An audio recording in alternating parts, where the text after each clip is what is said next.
Hello, I hope everyone is doing well. If you're not doing well, I do hope and pray that your next move is your very best move. So, jumping right into things, you know, we often tell ourselves, hey, I'm not going to cry over that, or I don't cry, and men don't cry, and women, grown women, oh, you don't do this, or don't cry over this, don't cry over that. Um, but God is saying tonight that He wants to anoint us with our tears. Your tears are proof that you've been vulnerable, and for a lot of us, it's I mean, men and women. Um, but women also, especially, we kind of sometimes have a hard time being completely vulnerable and opening our heart and pouring in to our partner for fear of not receiving what we put out.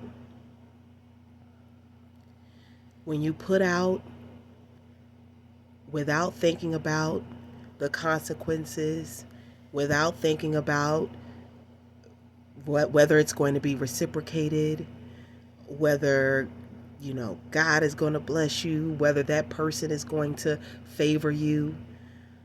When you just put out from a pure space, yeah, it doesn't work out all the time. We know this. But God wants to use those tears to help you grow something beautiful.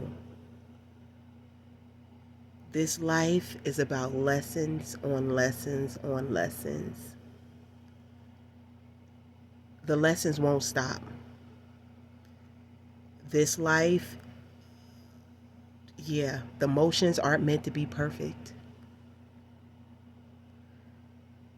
But God is constantly perfecting us still. And I'm constantly striving, constantly striving. Some people may say, oh, well, it doesn't matter. And why would you do that? And this, that, and the third. Why? Because life is beyond this earth.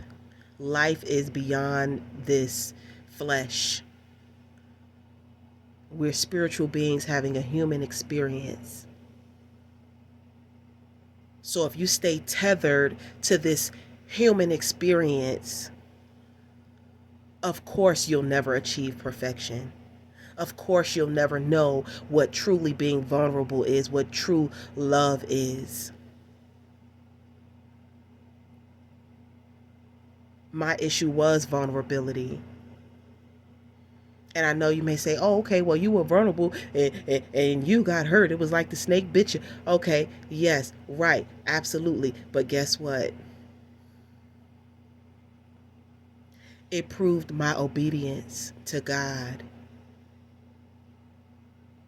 New level unlocked.